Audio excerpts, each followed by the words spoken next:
नमस्ते, आप सभी का स्वागत है आज के इस कार्यक्रम में। और आज हमारे साथ जुड़ रहे हैं कर्नल आरएसएन सिंह जी।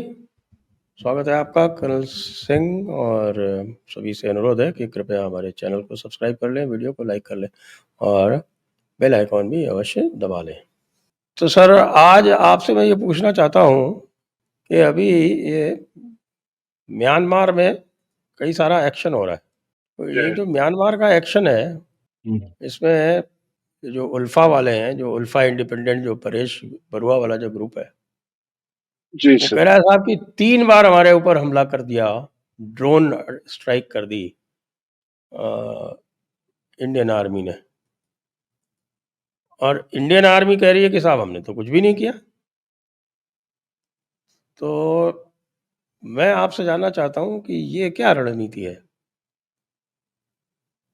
और नहीं डेस्क पे कहूँगा कि 1 मिनट ज़रा थोड़ा-सा ये दिखा दें मेरे को, यहाँ पे ये शेयर कर दें स्क्रीन, जो मैप है, उसको मैप को थोड़ा-सा शेयर कर दें, तो मैं दर्शकों को कुछ बता देता हूँ। ये देखिए, ये मैप है और इस मैप में ये जो यहाँ पर ये चोंच से निकली हुई ये सगैंग जो क्षेत्र है, ये सगैंग, और ये काचिन है जिसमें इधर राइट साइड में चाइना बॉर्डर है और इसके इधर लेफ्ट साइड में भारत का बॉर्डर है। तो ये जो यहाँ पर एक पांगसू पास है, जहाँ आप देख रहे हैं कि मेरा ये जो कर्सर जहाँ पर है, बस इसी के पास यहाँ इनका कैंप है। ये पुरानी जो रोड जाती है मांडे को यहाँ से, तो उसी पर यहाँ पर 3 बार आक्रमण किया गया है। तो सर, आप थोड़ा हमें समझाएं। दीक्षित साहब, आपको और आपके दर्शकों को मेरा प्रणाम, नमस्कार। और देखिए, ये 500 जो इलाका जो है, ये आप देखेंगे तो जो it is on the eastern most part of India, ठीक है ना। इसके आगे ये तिरप कॉरिडोर, विजयनगर, ये सेलेंट है। और ये जो 500 पास की आप बात कर रहे हैं, ये 500 पास वो है जहां से स्टिलवेल रोड बना था। आपके दर्शकों हाँ, को बता दें कि जी, सेकेंड वर्ल्ड वॉर के समय ईस्टर्न ये एक स्टिलवेल रोड बना था, अमेरिकन ने बनाया था टू कनेक्ट इंडिया विथ यूनान प्रोविंस ऑफ चाइना। बहुत उसमें एफर्ट गया था। आज भी उसके कुछ हिस्से हैं। मैंने एक डॉक्यूमेंट्री देखी थी जब मैं RAW में था, किसी ने बनाया था, बड़ा अच्छा। Sam Patnaik, he had made a movie on that. He had traveled along that Stillwell Road. तो वो इलाका है। और ये इलाका जो है, इसमें आपके बहुत सारे इंसर्जेंट ग्रुप्स को वहां पे सेफ हेवन्स मिला है। सब मिलके वहां काम करते हैं, जैसे उल्फा हुआ, NSCN-K हुआ, ये रेवोल्यूशनरी पीपल्स फ्रंट जो हुआ, ये मणिपुर की, वो सारे वहां मिल के काम करते हैं, ट्रेनिंग करते हैं इत्यादि, सेफ हेवन से। और कई कारण है वहां पर। पहले इनका रवैया कुछ और होता था, म्यांमार आर्मी का।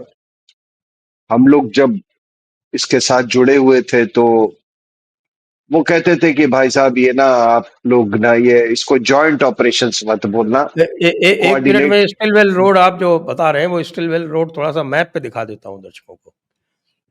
तो ज़रा डेस्क से थोड़ा-सा शेयर कीजिए ज़रा मैप। तो एक बार ये जो पांगशाऊ पास जो है और ये जो स्टिलवेल रोड है, ये यहाँ पर मैं आप दर्शकों को दिखा रहा हूँ। तो ये देखिए, ये है, ये देखिए, ये है पांगशाऊ। ये पांगशाऊ पास है और इसको थोड़ा-सा हम ये पांगशाऊ पास देख रहे हैं। और ये पांगशाऊ पास को ये जो रोड कहाँ से जाती है, ये देखिए, ये ये है यहीं पर डिगबोई की तरफ से ये आती है। थोड़ा-सा ये रहा डिगबोई। डिगबोई कहाँ है? ये तिनसुकिया के पास है इसको मैं थोड़ा सा जूम आउट करता हूँ। ये रहा तिनसुकिया, ये यहाँ पर ये है पांगशाऊ पास। तो ये पांगशाऊ पास जहाँ से ये, और ये जो रोड है ये स्टिलवेल रोड है। ये ये मैप गायब हो गया अचानक, 1 मिनट में वापस दिखाता हूँ जी। तो ये जो रोड जा रही है, ये जिस पे ये 315 लिखा हुआ है, ये जी होती जी। हुई ये डिगबोई, ये तिनसुकिया, तिनसुकिया से डिगबोई होते हुए ये स्टिलवेल रोड है। और ये इधर जाके फिर और आगे इधर से जाते हुए ये चाइना बॉर्डर से होते हुए ये शान प्रोविंस आ जाती है यहाँ पे। ये शान प्रोविंस के इधर से जाते हुए ये मांडले पहुँचती है। ये लंबा रूट था पहले, और मैंने अभी एक वो किया था और उसमें बताया भी था कि आप ये जो हेलेन है, इनकी फैमिली रंगून में रहा करती थी, और जब जापानीज़ ने यहाँ पर आक्रमण किया तो ये इसी रूट से, इसी स्टिलवेल रोड से इनकी फैमिली जो थी वो भारत में आई थी। और उसके बाद फिर ये यहाँ वहाँ से कलकत्ता गई थी, और उनके पूरे जीवन में वृत्तांत में यही आता है कि साहब बड़ी मुश्किल से बच के इसी स्टिलवेल रोड से ही लोग आए थे। जी, प्लीज कंटिन्यू। हाँ, तो मैं कह रहा था कि उस समय जो अमेरिकन सप्लाई रूट एक बनाया था इंडिया और उसके बीच में। और देखिए, ये जो पूरा इंसर्जेंसी का एक बहुत बड़ा कारण ये भी रहा वहां पर कि जब वर्ल्ड वॉर 2 हुआ, तो there was lot of free flowing weapons, weapons were all around. तो वहां से फिर वो मिलिटराइजेशन ऑफ सोसाइटी भी हुआ सेकेंड वर्ल्ड वॉर के कारण। तो उससे भी इंसर्जेंसी इफेक्ट हुआ, उसका इम्पैक्ट हुआ इंसर्जेंसी का। It was a big contributory factor, लेकिन उसके बाद से उसमें किसी ने कम्युनिस्ट आइडियोलॉजी कॉन्फ्लेट कर दिया, किसी ने उसमें क्रिश्चियनिटी को कॉन्फ्लेट कर दिया कि भाई आप तो अलग हो, आप का भारत से कुछ लेना देना नहीं है। जितने तरह के सेपरेटिस्ट डिस्कोर्स नैरेटिव चलाए जा सकते थे, वहां पर उसको सींचा गया, कल्टीवेट किया गया। लेकिन बाद में क्या हुआ है कि धीरे धीरे धीरे, आपने तो देखा मिजोरम में था इंसर्जेंसी, उसको हमने डील किया। एनएससीएन में हमने जो आईएम ग्रुप था, आइजैक और मूवा, उसके साथ समझौता किया। ये खापलांग ग्रुप जो है वो खापलांग के मरने के बाद वो उसमें स्प्लिट हो गया। और कहा जाता है कि जो ये ड्रोन वाला जो आप कह रहे हैं, जो वो इस बात का कंप्लेन कर रहे हैं, कि शिकायत कर रहे हैं कि 150 ड्रोन आए और बहुत जबरदस्त उन्होंने बमबारी की, एक बार नहीं तीन तीन वेव्स में आए। ये तो एक कह रहे हैं कि भाई एक बार तो ऐसा हुआ कि ठोकने के टुकने के बाद जब वो फ्यूनरल हो रहा था, तो उस समय फ्यूनरल के बाद के समय किया, और फिर आज सुबह कह रहे हैं कि आज फिर तीसरा ये हुआ है। तो उसमें भी स्प्लिट था। और उसी तरीके से ये जो आपका उल्फा आई जो था, वो भी एक स्प्लिट ग्रुप है। जो मेन ग्रुप था राजकोहा वाला, अरविंद राजकोहा वाला, वो तो 2009 में वो ओवरग्राउंड आ गया था। और 2023 में हेमंता बिस्वास ने उनके साथ एक डील भी कर लिया था, उनको बड़े अच्छे टर्म्स एंड कंडीशंस में रिहैबिलिटेट करी। तो ये जितने आप ग्रुप्स देख रहे हैं वहां पे म्यांमार में, वो ग्रुप्स जो है वो वाले हैं जो कि एंटी पीस टॉक्स हैं, who have refused to come under the peace fold instigated by China and Pakistan. ये जान लीजिए आप। तो जो बचे हुए हैं ये स्प्लिंटर ग्रुप्स, इनको फंडिंग तो मिल ही रही है उधर से। और दूसरी चीज क्या है कि ये एक दूसरे की मदद करते हैं, हेल्प करते हैं। Training, they have got training cooperation with each other. और दूसरा क्या है कि ये देखिए, जहां तक म्यांमार और हुंटा का सवाल है, तो हमारे समय में ये होता था कि वो म्यांमार अथॉरिटीज कहते थे देखो हमारा बड़ा मुश्किल है, वो बड़ा रिमोट एरियाज है, we are too thinly spread in those areas, आपको जो करना है कर लो। देखो, इसको जॉइंट ऑपरेशंस मत बोलना, बिकॉज फिर सॉवरेनिटी का सवाल आ जाता है। Let's call it coordinated operations. तो आई रिमेम्बर ये 500 चंपा, ये इस एरिया में हमने इनके साथ कुछ कम्युनिकेशन अरेंजमेंट्स उसमें किए थे, कि हॉटलाइन बनाए थे कि कभी कुछ होता है तो आपके साथ हम कोऑर्डिनेट करेंगे, आपके अगर इधर आते हैं तो हम कुछ मतलब उनके खिलाफ कार्रवाई करेंगे। लेकिन अभी क्या हुआ है कि अभी उनका एटीट्यूड बड़ा एम्बिवेलेंट सा है। और वो एटीट्यूड एम्बिवेलेंट इसलिए है क्योंकि वो सोचते हैं कि ये जो मणिपुर बेस्ड ग्रुप है, जैसे रेवोल्यूशनरी पीपल्स फ्रंट हुआ, या ये आपके विच इज बेसिकली माइटाइज का, मतलब इट इज माइटाइज का वो एक ग्रुप है। और उसी तरह से उल्फा उल्फा आई हो गया, एनएससीएन के हो गया। तो उनका ये है कि they are antidote to the Chinese oblique cookies. और चिंस आपको मालूम है कि उन्होंने वो हुंटा के खिलाफ उन्होंने अपना बगावत की हुई है, वो they want an independent state. तो ये बड़ा कॉम्प्लेक्स सब सब प्रोसेस है, ये जो जो जो डायनेमिक्स है वहां का इंसर्जेंसी का। तो अब आप कहेंगे 150 ड्रोन्स स्ट्राइक किया, कहते हैं 19 मारे गए, उनका कहना है। और कहते हैं कि उसमें उल्फा का भी कैंप था, आरपीएफ का भी कैंप था, कुछ लोग कहते हैं कि एनएससीएनआई के भी कार्डर्स थे। तो आपने मुझसे पूछा कि आर्मी डिनाई कर रही है, हेमंत बिस्वास डिनाई कर रहा है। तो सर एक बात बताइए, मैं ये नहीं जानता हूं, मुझे किसी ने जी। कहा कि हमने किया है या नहीं किया है, ठीक है, हुँ।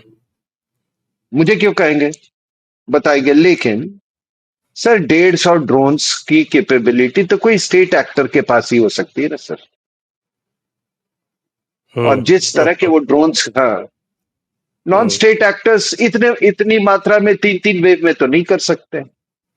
दूसरी क्या है सर कि अभी तक जो डिनाएबिलिटी था हमलों का, डिनाएबिलिटी या acceptability, it was an exclusive preserve of the insurgent groups oblique terrorist groups.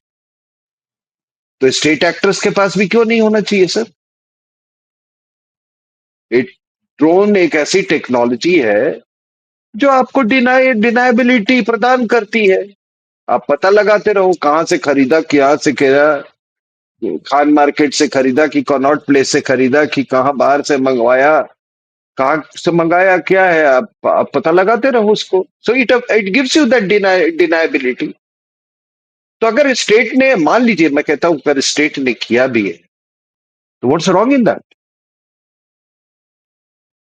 आप इसको एक कोवर्ट ऑपरेशंस का आप एक एरियल डायमेंशन इसको मान लीजिए। दूसरी बात क्या है कि सबसे बड़ी चीज है कि ये इतनी परेशान क्यों है सर। ये परेशान इसलिए है क्योंकि you know because of the unpredictability. पहले ऑपरेशंस बहुत प्रेडिक्टेबल होते थे। आपने जैसे ही ऑपरेशन ये किया इनका, तो वो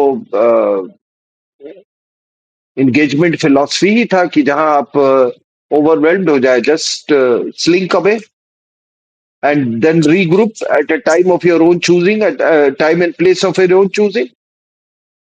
ये तो गुरिल्ला वॉरफेयर का ये है।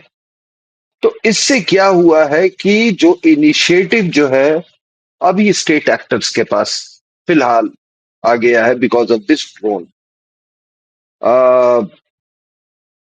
पहले क्या था कि जब आप इंसर्जेंसी के कॉजेज देते थे, तो एक व्हाट फेलिसिटेट्स इंसर्जेंसी, उसमें एक बहुत बड़ा फैक्टर था टेरेन।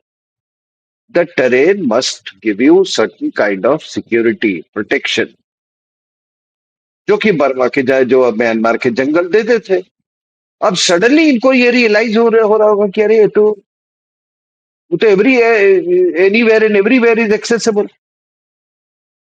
और दूसरा क्या है सर कि ये एक बहुत बड़ा ये क्वेश्चन है कि भैया चाहे म्यांमार हो चाहे चिटागोंग हिल ट्रैक्ट या कोई इलाका हो, ये जंगल वंगल कहीं हो, no area is accessible as far as modern warfare technology is concerned. और it is of course a message to China and Pakistan, जो कि रिवाइव करने जा रहे, वहां पर इंसर्जेंसी रिवाइव कर रहे हैं। तो एक इसमें ये है सर कि ऑपरेशन सिंदूर के बाद इसकी खैर इसको उम्मीद की जा सकती थी कि drones will be used for counter insurgency operations as well. It can be used for in a large scale for covert operations and as well। आपने देखा ना सर ईरान में किस तरीके से मोसाड द ऑपरेटिव्स ऑफ मोसाड ईरान में गए और वहां पर उन्होंने ड्रोन्स का ये करके अंदर से ड्रोन्स लॉन्च कर दिया। तो जी हाँ, जी हाँ। आपके पास इमेजिनेशन, जी आपके पास इमेजिनेशन होना चाहिए।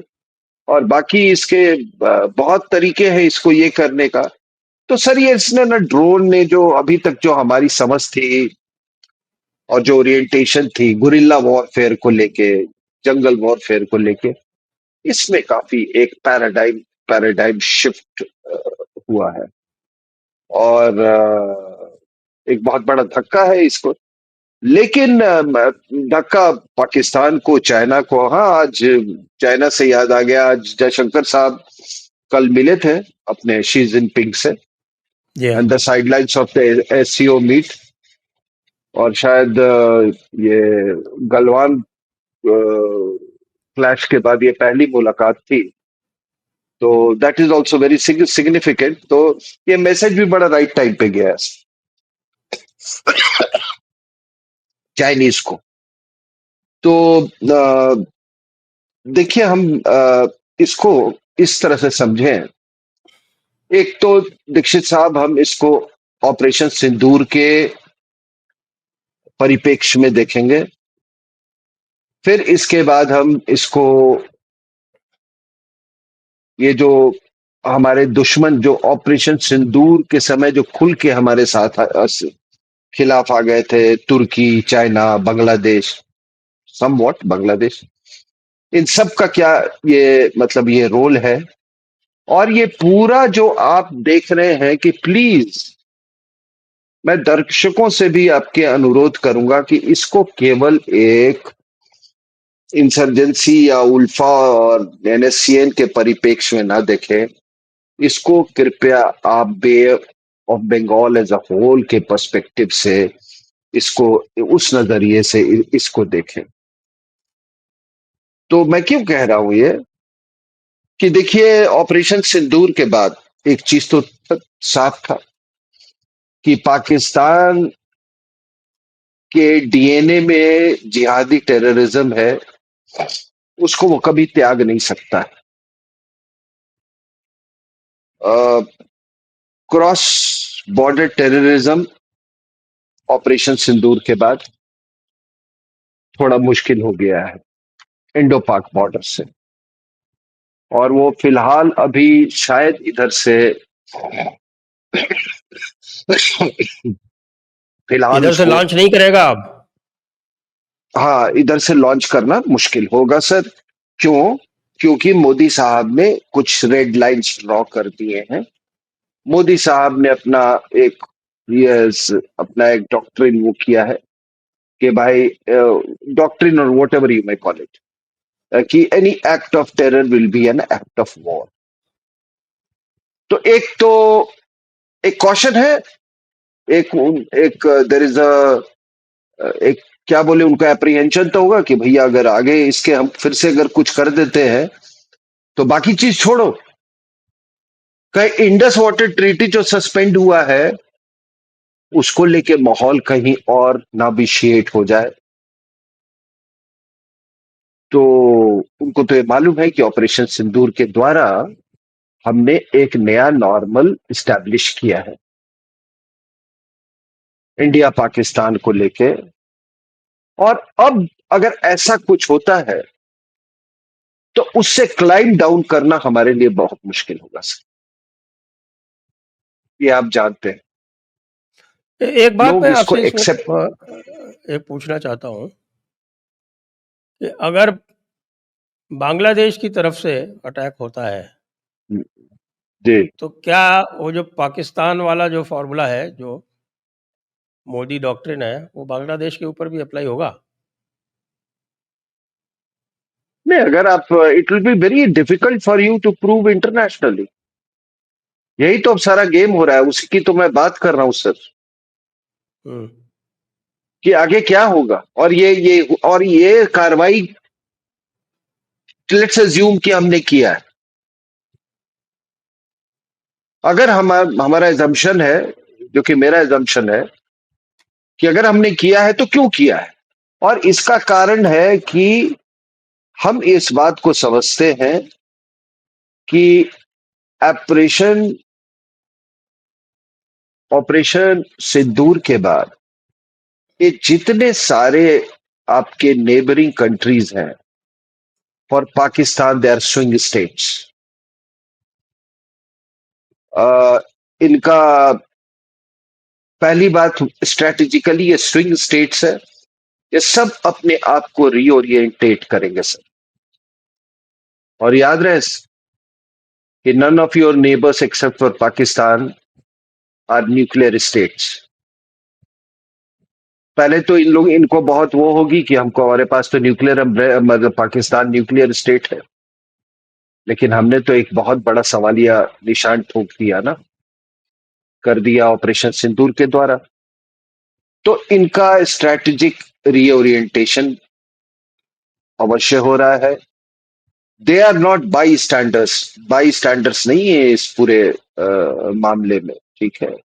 और ये अपने अपने strategies as far as regional strategies are concern, ये सब रिकैलिब्रेट कर रहे हैं, ठीक है। और अब देखिए बांग्लादेश थोड़ा अभी इंडिया और पाकिस्तान को लेकर there is some ambiguity, you you can see. Sri Lanka जो है वो आपके बिल्कुल चाइनीज जो इकोनॉमिक फ्रेम है, उसमें बिल्कुल एम्बेडेड है। और आपको मालूम है कि चाइनीज का क्या, चाइना और Pakistan their strategic partners, so they would like the collude करने की इस रीजन में कोशिश करेंगे। श्रीलंका में एक और चीज है, जो मुस्लिम पॉपुलेशन है वहां के, वो भी कभी वो रीजनल टर्म्स पे ही सोचती है। जो अम्पारा का रीजन है जहां पर मुस्लिम डोमिनेटेड है, हमने देखा है कि किस तरह से they have strong links with PFI and other organisations in southern part of India.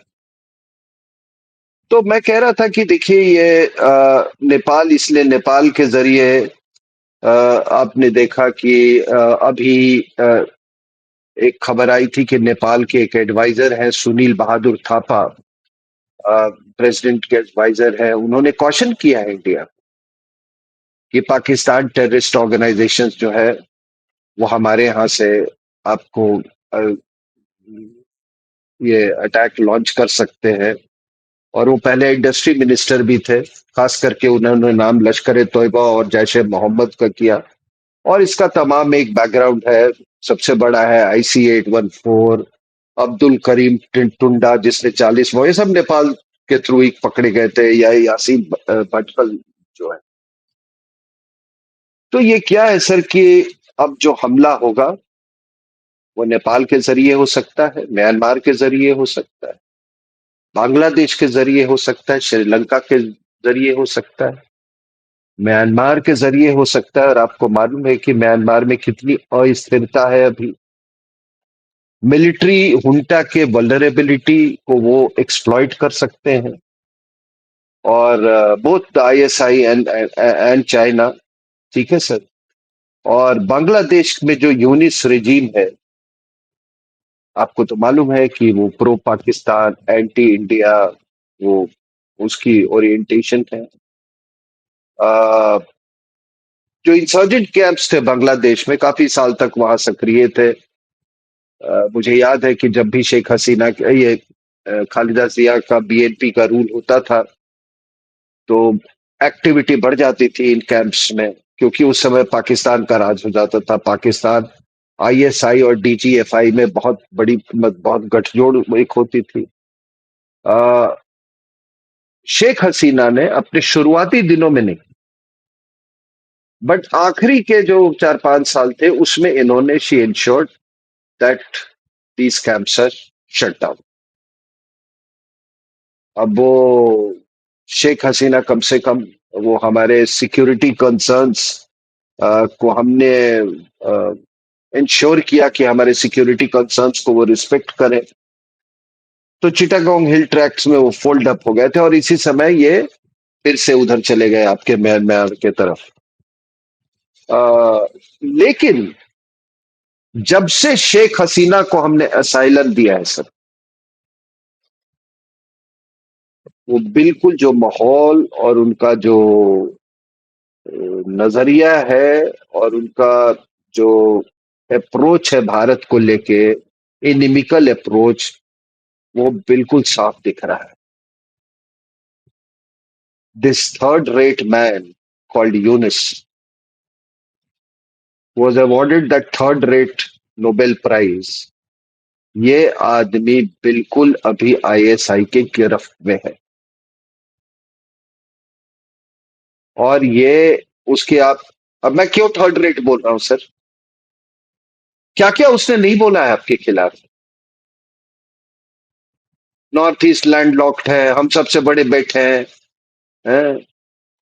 क्या क्या उसने नहीं बोला है हिंदुस्तान के खिलाफ? तो जब से वो उसको असाइलम दिया है, यूनिस रिजीम और Pakistan have become one, ideologically one unit. मेरी बात फिर ध्यान से सुन ले लोग, कि जब से यूनिस रिजीम आया है, Bangladesh and Pakistan have again become one ideological unit. और जो one prescription, ideological unit, yes, okay. ठीक है, वन जी। Ideological unit. और जब से, और जो वो जो सिविलाइजेशनल जो उसका प्रिस्क्रिप्शन था मुनीर का, जो अमेरिकन सॉइल से उसने दिया था about Hindus and Muslims being two different civilisations, उसका रिवर्बरेशंस जो है वो बांग्लादेश में भी हुआ। वो बिल्कुल वही वही they have brought that prescription. आपके यहाँ कश्मीर में उसके प्रिस्क्रिप्शन को लोगों ने दे उसको इम्बाइब किया। आपके यहाँ जो अंदर का पाकिस्तान है, उसने उसको इम्बाइब किया उस प्रिस्क्रिप्शन को। और मैं नहीं मानता हूं, मैं नहीं मानता हूं कि बॉर्डर क्रॉस करते के साथ वेस्ट बंगाल में आते वो प्रिस्क्रिप्शन जो है वो खत्म हो जाती है। ममता उसको खत्म कर देती है। ममता तो और ममता बढ़ाती है। Give Mamata gives it bigger Philip.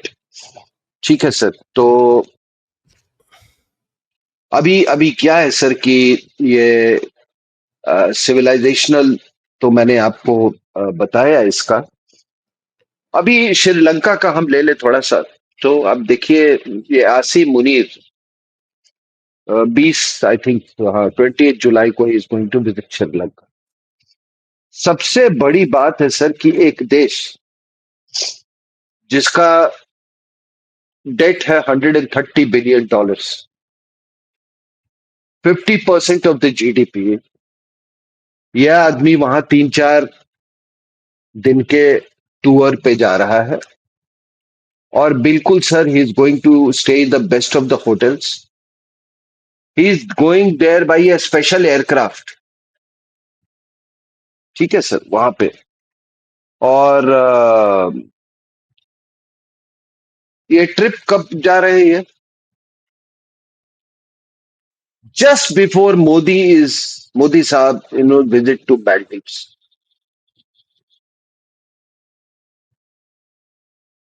अब वहां पे इनकी मुलाकात डिफेंस मिनिस्टर से होने वाली है, डिफेंस सेक्रेटरी से होने वाली। तो आप समझिए सर कि क्या है ये।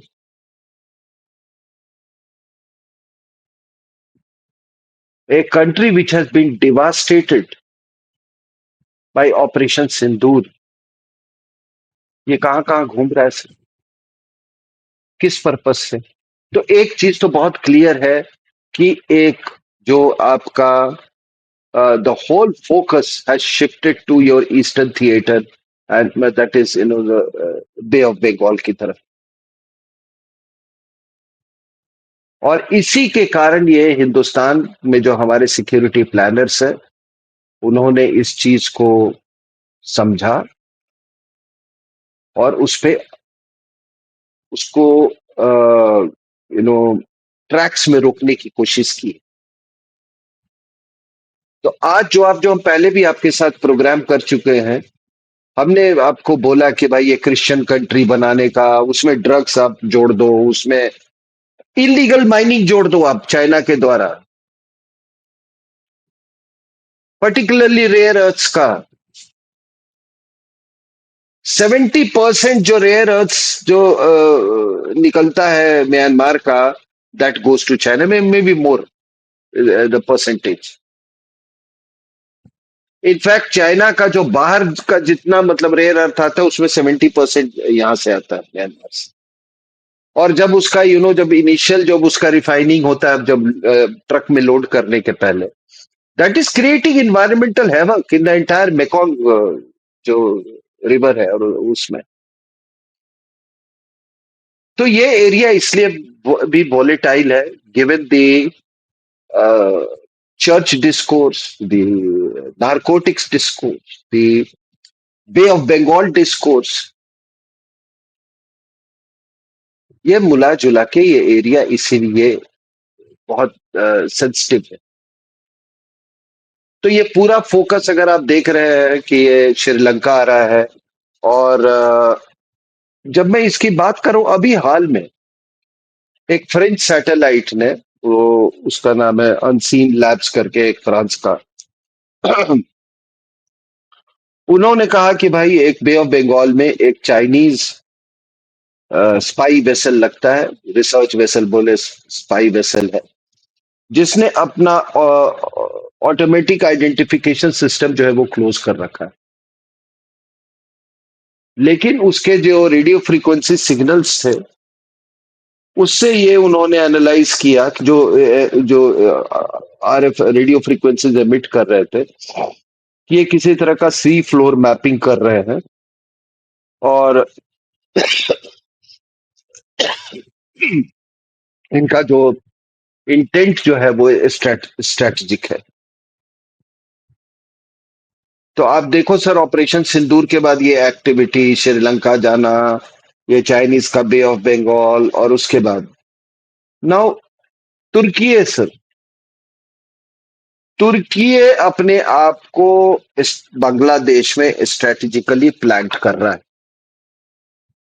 उसके जो डिफेंस सेक्रेटरी ऑफ इंडस्ट्रीज हैं, अ, हालुक गोरगुन, वहां के आर्मी चीफ से मिले।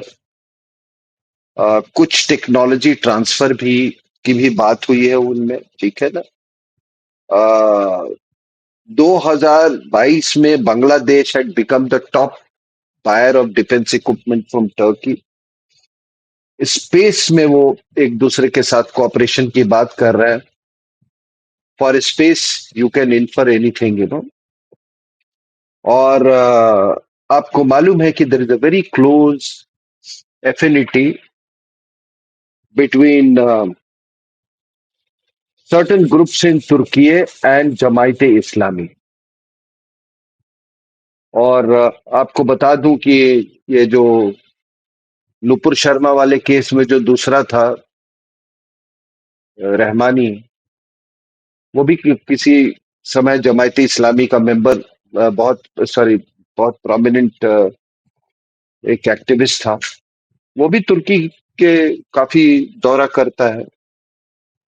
आपके जो आमिर खान है वो भी तुर्की के, आपने देखा किस तरीके से ये किए। तो ये देखिए आप, जो मैं कहना क्या चाहता हूं कि आपके जितने ऑपरेशन सिंदूर के जो एंटी इंडिया प्लेयर्स थे, वो सारे के सारे किस तरह से इसमें एक्टिव हो गए हैं सर। ये जिस जिस स्विंग स्टेट्स की मैं बात कर रहा हूं, उसमें सर। तो जी, जो हमने कार्रवाई की है, मैंने जैसा कहा कि ये काउंटर इंसर्जेंसी, काउंटर टेररिज्म में एक नया पैराडाइम है। और बहुत सारी जो चीजें थी, अ, मैंने जैसा कहा, एक्सेसिबिलिटी और आपसे थोड़ी जानकारी चाहता हूँ इसमें कि ये जो काचिन स्टेट है, जी। ये काचिन स्टेट के जो रेबल्स हैं, ये एंटी चाइना हैं या चाइना एलाइड हैं? इसी तरह से जो शान स्टेट वाले हैं, उनका क्या स्टेटस है? और ये जो अभी जो हमने दिखाया, ये पांगशाऊ पास वाला जो एरिया है, जो ये जो सगैंग जो है, ये सेंट्रली एडमिनिस्ट्रेड एरिया है। इसका और चिन और काचिन का स्टेटस अलग-अलग है, क्योंकि यहाँ जिसमें रीजन्स और प्रोविंसेस अलग-अलग बताई जाती हैं। तो ये जो सगैंग रीजन है, ये भी क्या, ये जो आपके ज़ो वाले जो लोग हैं, वो इसके ऊपर भी निगाह रखें क्या? क्योंकि ये तो मेनली यहाँ पर जो क्रिश्चियंस हैं, वो नागाज़ हैं, जो कि ये आपके कुकीज़ से तो बिल्कुल उनका 36 का आंकड़ा है। नहीं, इवन जो वहां पे चिन्स हैं, Chins and Kuki share the same ethnic affinity. हाँ, तो तो चिन वो तो भी मिज़ोरम के क्रिश्चियन। नीचे वाला एरिया है, वो है।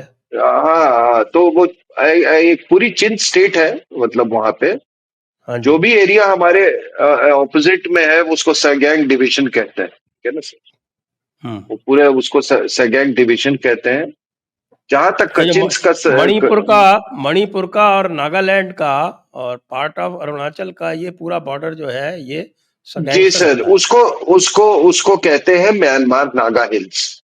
जी। जो आपका और उधर ये म्यांमार, मिज़ोरम का जो बॉर्डर है, वो चिन वो के चिन साथ लगता है। स्टेट से है। जी, जी, द जी। चंपाई री वाला जो एरिया है ना, मैं वो। एक तो एक बार फिर से ये मैप शेयर कर देता हूँ दर्शकों के लिए। ये दर्शक इससे समझ जाएँगे। ज़रा मैप शेयर करें एक बार दोबारा। तो जी, ये जो एरिया दिख रहा है, तो इसमें ये जो चिन है जी हमारा, जी जी, ये चिन जस्ट का जो ये ऑपोजिट जो मिजोरम। ये ऊपर का पार्ट जो है, ये मणिपुर का सदर्न पार्ट है। बाकी ये जो एब्सोल्युटली। पूरा इनका ये सब ये मिज़ोरम से, ये जी, मिज़ोरम के नीचे का पार्ट है, ये मिज़ोरम के साइड का पार्ट है। और ये इनफैक्ट जब मैं लेकिन एक बात और समझना चाहता हूँ कि ये जो चिन वाले जो हम्म हैं, अभी जो हम्म लेटेस्ट यहाँ पे जो डेवलपमेंट्स हुए हैं, उसमें ये जो चिन वाले हैं, ये जो कलादान मल्टी मॉडल प्रोजेक्ट है, उसमें तो ये पूरा कोऑपरेट कर रहे हैं। रखाइन वाले भी और चिन वाले भी, दोनों ही कर रहे हैं पूरा कोऑपरेट भारत से। तो ये क्या, ये नहीं, आपने अमेरिका वाले जो हैं, वो इनको प्रोवोक करने का प्रयास कर रहे हैं, क्या कर रहे हैं ये? नहीं, देखिए, जहां तक उनका कलादान प्रोजेक्ट का है, हमारे चीन से कोई हमारा कोई हमारी कोई एनिमोसिटी नहीं है, कोई इलविल भी नहीं है उनके खिलाफ। इनफैक्ट बहुत सारे जो अपने थाउजेंड्स में रेफ्यूजीज आए हुए हैं चीन से, जिनको मिजोरम में शेल्टर दिया गया है। जब लालू धोमा को कहा गया कि भाई आप ये देखो यार, थोड़ा सा आप इनका स्क्रीनिंग करो. He refuse to do screening. Hmm, He said they are like my brothers. मैं कहूँ I'll not subject them to screening. चिन्स जो है यहाँ पर आपके दिल्ली में कहाँ कहाँ, ये जनकपुरी साइड में अभी भी बहुत सारे चिन्स हैं. ये जॉर्ज फर्नांडिस के घर में रहते थे ये चिन्स जो. तो हमारा चिन्ह से कोई मतलब इस तरह का वो नहीं रहा है कभी. But they are a headache for the junta. हम्म, तो इसलिए उससे उनका कोई ये नहीं है. And even the American want कि चिन स्टेट जो है वो अलग हो जाए. इनफैक्ट एंटायर क्रिश्चियन बेल्ट है वो अलग हो जाए वहां से. ये हमारे इंडिपेंडेंस के पहले से कवायद चलाई जा रही है एक तो ये पूरा अगर वर्ल्ड मैप देखो तो इस रीजन में एक क्रिश्चियन कंट्री किसी तरह से क्रिएट करने का which can act as a pivot, especially in the Bay of Bengal region and in the larger context of Southeast Asia. और जहां तक कचिंस का सवाल है तो देखिए क्या है वहां पे कि ये जितना ये मैप क्यों हटा दिया? मैप वापस डालिए भाई, जब मैं बोलूं तभी हटाइएगा मैप. मैं अपने आप हाँ, शेयर बंद कर दूंगा. मैप वापस लाइए. We are discussing the map. Hello desk, please bring the map back. जी, तो कचिंस का है जो कचिंस का ये एरिया ये है. ये कचिन तो देखिए, ये कचिन. जी जी. तो ये है बड़ा मिनरल रिच एरिया है. आपको मालूम है यहाँ पर एक बहुत बड़ा डैम बन रहा था, मित्सन डैम. ठीक है ना, one of the largest hydro electric projects. तो उसमें चाइनीज ने काफी पैसा वैसा लगाया था बट फिर कुछ एक्टिविज्म हुआ, उसको बंद किया गया. लेकिन वहां के जो माइंस जो है सर, वो पूरे जो है वो मिलिशिया के हाथ. उसमें हुंटा के हाथ में नहीं है, बिल्कुल कम, नेग्लिजिबल. तो ये मिलिशिया के हाथ में, और मिलिशिया जो है वो चाइना के साथ डील करता है. आफ्टर ऑल आप किसके कहाँ बेचेंगे आप इसको, जो आपके. तो वहां पे ये इलीगल माइनिंग होता है, वहां से चाइनीज ट्रक्स आते हैं, उसको ले जाते हैं. कभी कभी ये चाइनीज का मतलब ये चाबी लगा देते हैं उनके ऊपर, ट्रक्स वरक्स रोक देते हैं उनके. तो ये इनका रिश्ता वही है. कुछ रेयर अर्थ शांस के उस पे भी है. ये वहां भी शान स्टेट. चाइनीज का बहुत शांत स्टेट उसमें, वहां भी चाइनीज का बहुत हैवी इनरोड्स है. सो कुल मिला के ये देखिए, मैं आपको कल मैंने एक प्रोग्राम किया था आदि के साथ ये रेयर अर्थ्स के ऊपर में. बहुत ही मैं क्या कहूँ, पूरी दुनिया के लिए बहुत क्रिटिकल सिचुएशन. और क्रिटिकलिटी यहाँ तक है कि मान लीजिए अभी आपने देख रहे हो कि everybody is scouting for new sources of rare earth elements, deposits अलग अलग देशों में, मोदी साहब भी. लेकिन अगर आप आज शुरू भी करते हैं तो it will fructify after 10 years. ऐसा स्ट्रैंगल होल्ड है चाइना. और 10 साल अगर फ्रक्टिफाई करता है तो आप समझ जाइए कि ये 10 साल हम क्या करेंगे sir. We will be subject to blackmail. चलो, यूनाइटेड स्टेट्स ऑफ अमेरिका के पास तो और भी कुछ टेक्नोलॉजिकल लिवरेजेस है. हमको सोचना पड़ेगा ना सर कि हमारे पास क्या लिवरेजेस. तो ये एक बहुत बड़ी चीज है. इसको, ये जो आप देख रहे हैं ना, ये पूरा जो ये चिन्स का मामला, ये कचिन्स का मामला, ये जो हमने ये किया, इतने सारे प्लेयर्स आ गए हैं इसमें. अब पाकिस्तान भी घुसा हुआ है, चाइना भी घुसा हुआ है, सभी घुसे हुए हैं उसमें. एक ये भी बहुत बड़ा फैक्टर. और जिसने भी ये किया, मतलब जिस वजह से किया, जिस उद्देश्य से किया, एक बहुत अच्छा ये पहल है.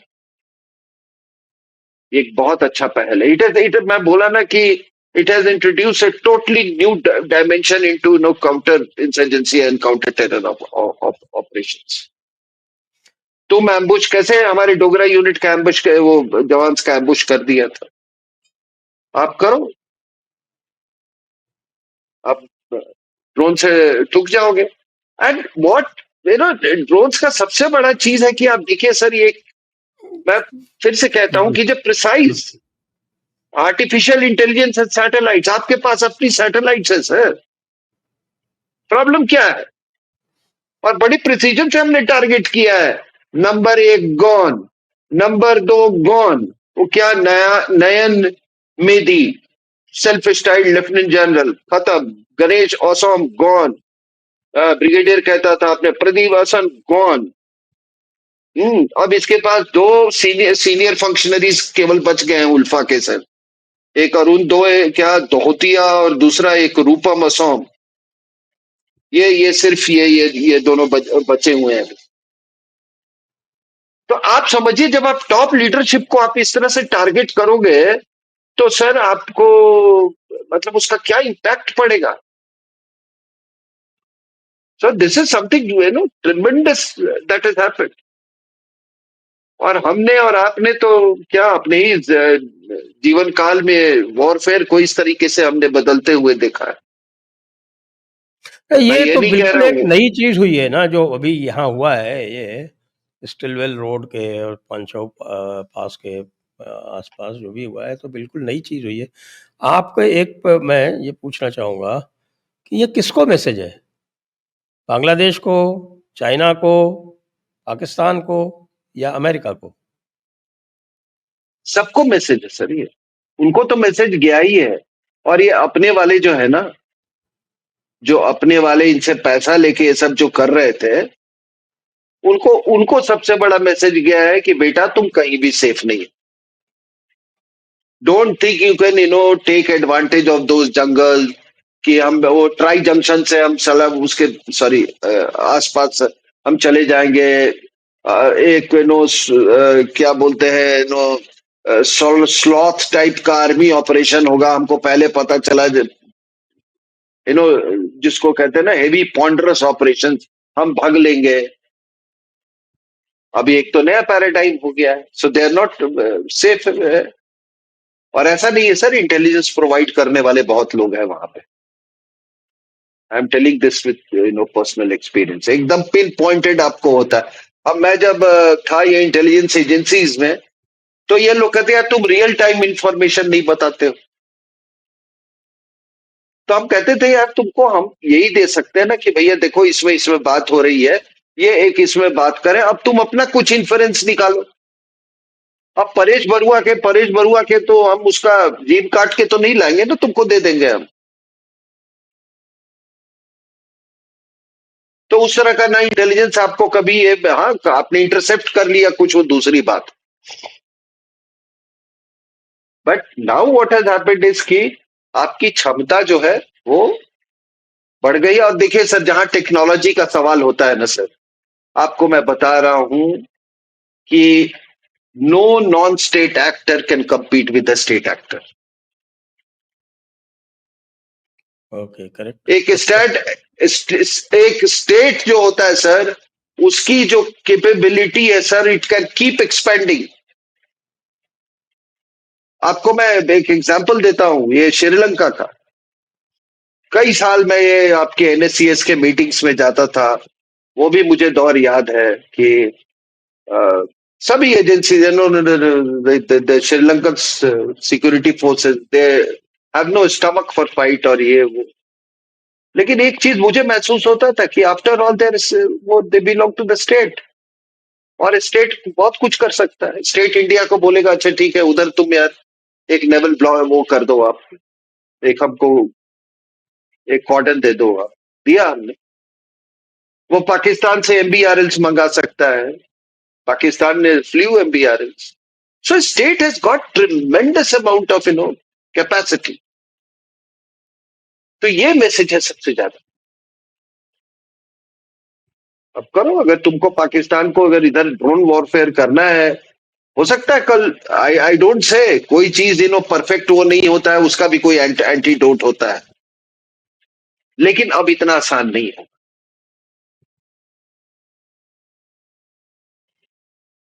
और अमेरिकन को क्या मैसेज है?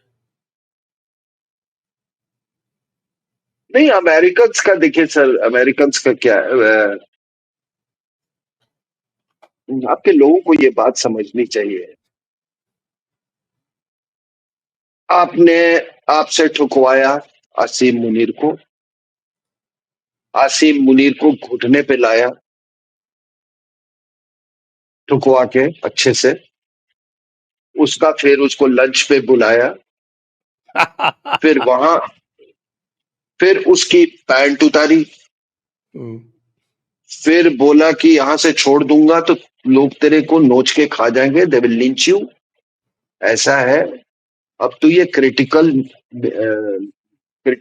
मिनरल्स और रेयर अर्थ के ऊपर में समझौता कर ले।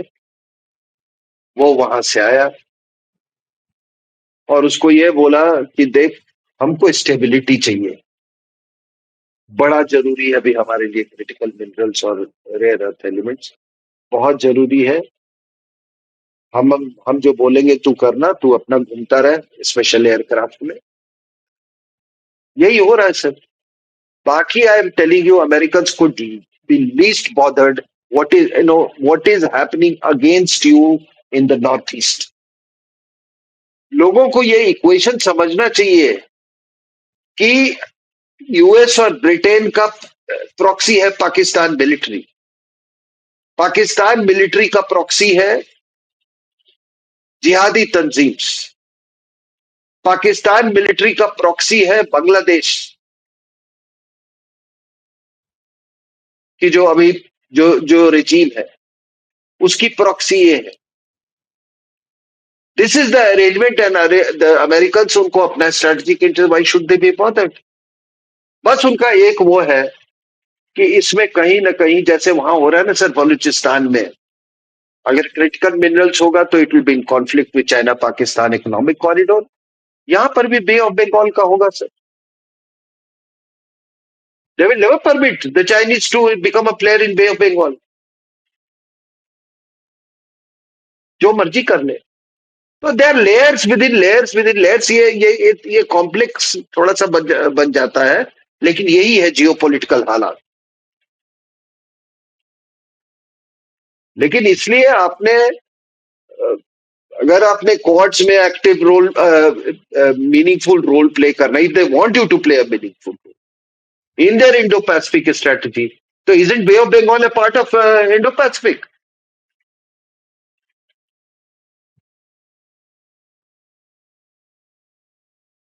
So to that extent, I won't say that Americans इतने कंफर्टेबल नहीं होंगे इसने। तुर्की का ले लो सर, नाटो का मेंबर है, देखो क्या कर रहा है। Both in middle east and here.